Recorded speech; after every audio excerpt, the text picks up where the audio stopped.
My mother tried to control my entire life. Now she's using my son to manipulate me, but I've had enough. Me, 30F, met my now husband, 29M, a long time ago. Last year we got married and now we have a beautiful 8 months old baby boy. My mother is a very protective over me since I am third child and only girl. I have two brothers, 46, and my late brother should have been 42 this year. Since my parents lost my brother at the age of 16, my mom became obsessed with me and how and what should I do with my life. For example, when I was 14 years old, I wanted to study music. She didn't allow it because I will be too far away. I accepted it, and at the age of 15, I told her that instead I will become a doctor. She said absolutely not, I should become an engineer just like her and my dad. The thing is, I am terrible at math. Math isn't my subject, and so I decided to do what I wanted to be and sign my classes to have more biology and chemistry and English instead of math and physics. My mom was livid. She wanted to change my schedule, and I told her that if she did that, I would drop out and I'll not graduate high school. She then stopped with the threats because she saw that I came back with perfect grades, of course, without math. But that's not something that I care about, honestly. I graduated with A, and that was the time when I needed to choose which sphere of medicine I wanted to develop. I wanted to be a baby doctor, but because of my chemistry teacher, I didn't do it and decided to start studying veterinary medicine. My dad was very proud of me. He said that this is something that will represent me as a human being because I was very good with animals and I really love working with them. Anyways, I got accepted into university. In my country, we don't have college. From high school, we directly go into university. My mom still was mad about the fact that I didn't go to an engineering uni because with me being a doctor, I was ruining my family etiquette. For context, there is none from both my mom and dad's sides who is a doctor. Everyone is engineer or accountant. Those weren't my things, and so I got labeled as the black sheep in the family.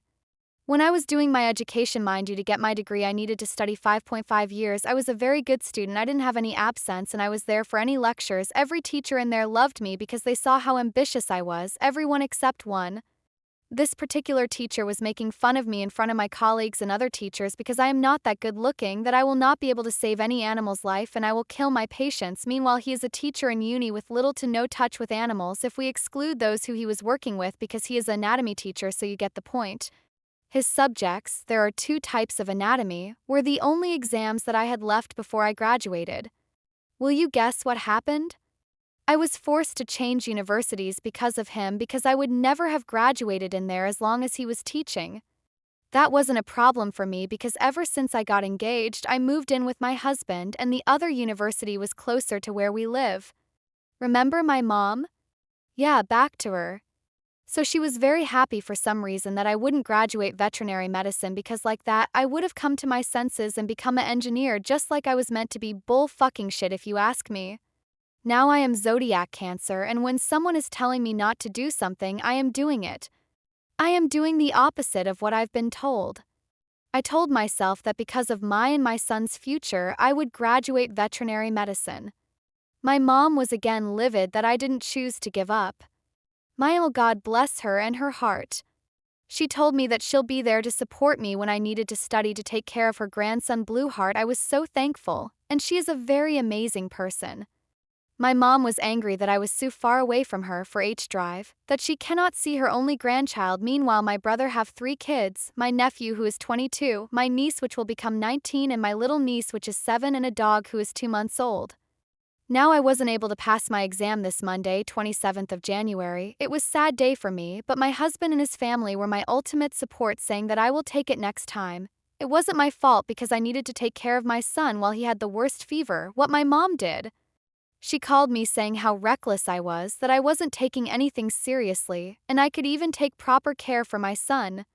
I was beyond tears, but because I didn't want to scare, my son hung up on her and I didn't call her. My dad checked on me to ask how I am and how is my son. We talked a lot. I explained to him what happened with mom and I told him that if she continue like that, I will stop every contact with her.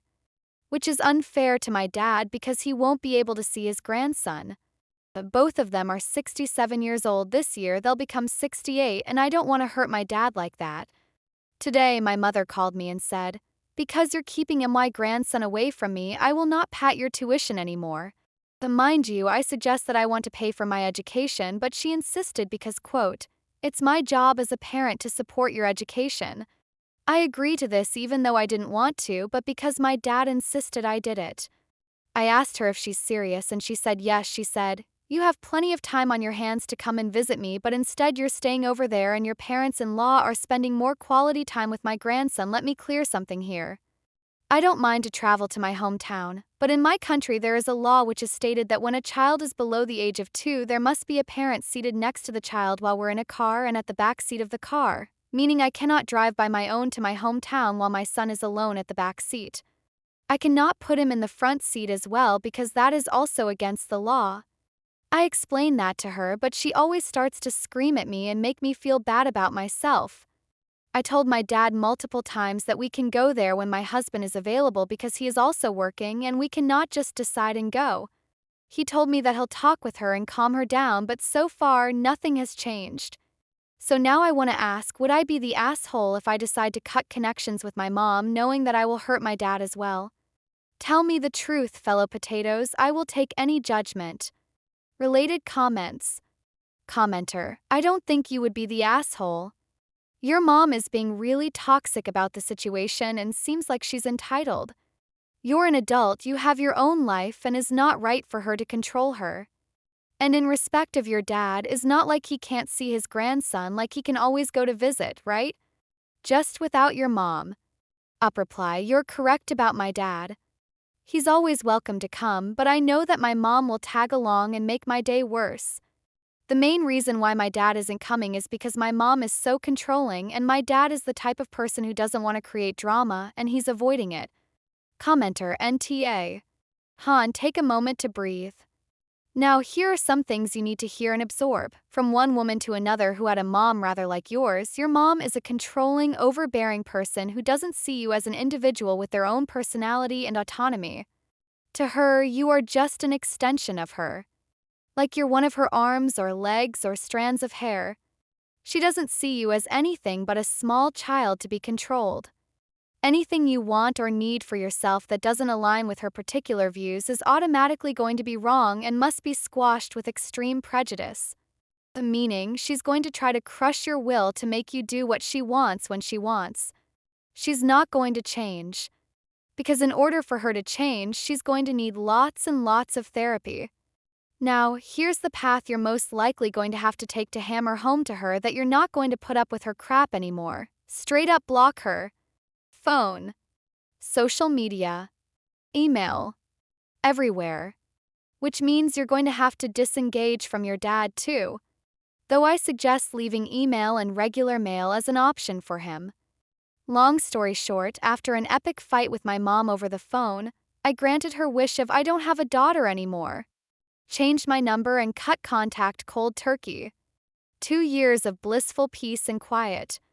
Then my poor dad hired a PI to track me down. I had to explain what happened and why he was included despite him being an awesome dad. He was married to her, ergo she'd still have a string to pull.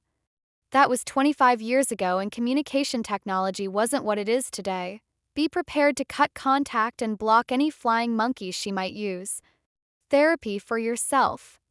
Engaging your husband and your in-laws to block contact with your side of the family. Now, before you block your mom, you can send her one last message to the effect of, "Mom, I love you. However, your treatment of me has been both mentally and emotionally abusive. I'm not an extension of you. I am my own person. A grown-ass adult. I'm done with allowing you to treat me in the manner you have been all of my life.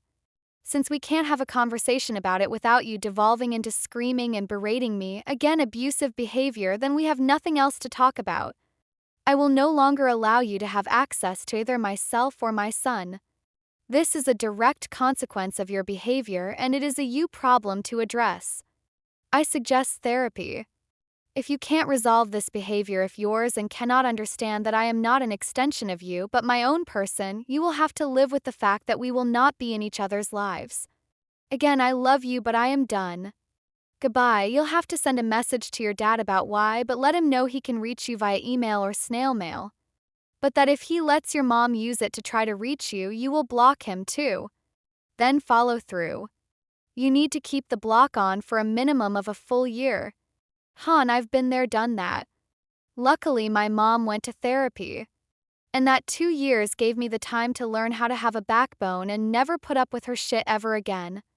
It was rough. That first year, I cried a lot. But therapy helped me see it was her problem, it wasn't me. The second year, oh my gosh. I felt free and happy. I'm giving you a big virtual hug. It will be okay. However, you need to take steps to cut that cancer out before it harms your marriage and your son. You are not alone. Love and hugs, sweet pea. Up reply, thank you for all of that. I truly appreciate it. I will follow the guide of the things you suggested, and I'll still have contact with my dad because he's using Viber, and so I can video call him every time so he can see his grandson. I'm sorry that you also put up with abusive mother, and I am happy for you that you found the strength to cut connections with her. You truly are a hero.